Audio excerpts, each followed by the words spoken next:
We are getting some breaking news in the investigation into the disappearance of Nancy Guthrie.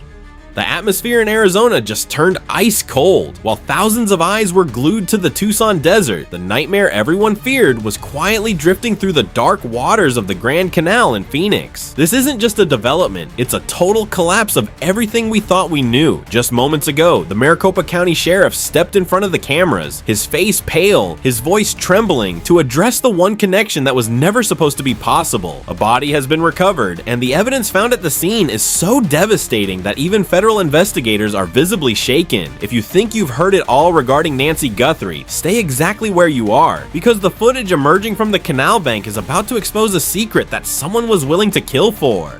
To understand why this is sending the nation into a state of absolute panic, we have to revisit the day Nancy Guthrie vanished into thin air. An 84-year-old woman, cherished by her community and known for her fragile health, disappeared from a secure neighborhood in the Catalina foothills. No struggle, no signs of forced entry, just a chilling, empty silence. For weeks, the narrative was that she simply wandered off, but the insider chatter from the very beginning suggested something far more sinister. There were whispers of a power struggle within her inner circle, and rumors of a massive inheritance that had greedy eyes watching her every move. The investigation felt like a scripted play, until this morning when the curtain was ripped down by a gruesome discovery that proved this was never an accident. The chaos erupted at 5 a.m. when Phoenix emergency units swarmed the Grand Canal Trail. A witness reported an unnatural shape snagged against the canal edge. As the yellow tape went up, the digital world went into a frenzy. How does a woman with extremely limited mobility end up 2 hours away in a different city? We've just received a leaked image from a source near the crime scene. A piece of jewelry, a distinct vintage locket, was seen being bagged by forensics. It's the same locket Nancy wore in every single photograph. The betrayal is palpable. If this is Nancy, she didn't walk to Phoenix, she was taken there. And the condition of the site suggests she wasn't just dumped, she was displayed. But here is where it gets truly terrifying. The sheriff mentioned a secondary location found nearby that implies someone was keeping watch over her for days. The distance is the smoking gun. 120 miles of interstate separates Nancy's home from this canal. For someone in her condition, that drive is an eternity. This suggests a level of coordination that involves multiple people, possibly even a getaway vehicle that bypassed every highway patrol in the state. Leaked private messages from a whistleblower in the department claimed that GPS data from a family member's vehicle showed a suspicious dark spot on the night of the disappearance. A 4-hour gap where the car vanished from the grid. Was Nancy in that car? Was she alive when she reached the canal? The questions are mounting,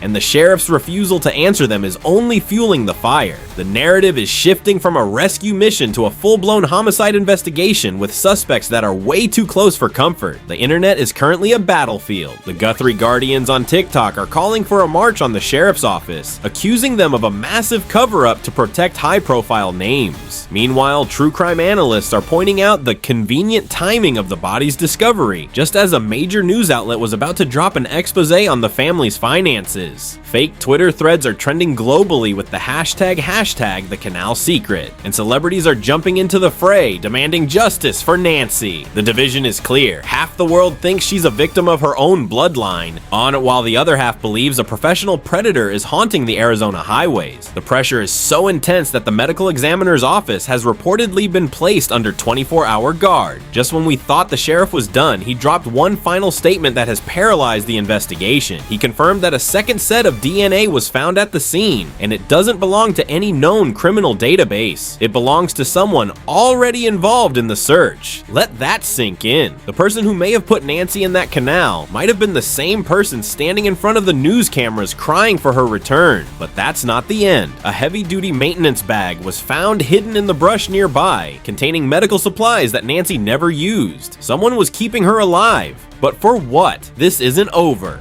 This is just the beginning of a much larger, much darker conspiracy that reaches into the very heart of the Tucson elite. The real horror is just starting to breathe. The next few hours will determine everything. We are waiting on the final forensics report, and the moment that name is confirmed, the world will never be the same. What is your theory? Do you think the 120-mile gap proves an inside job, or is there a stranger lurking in the shadows of Phoenix? Leave your thoughts in the comments. We are reading every single one of them. Make sure you are subscribed and your notifications are set to all, because as soon as the sheriff speaks again at midnight, I'm bringing the update straight to you. You cannot afford to miss what's coming next.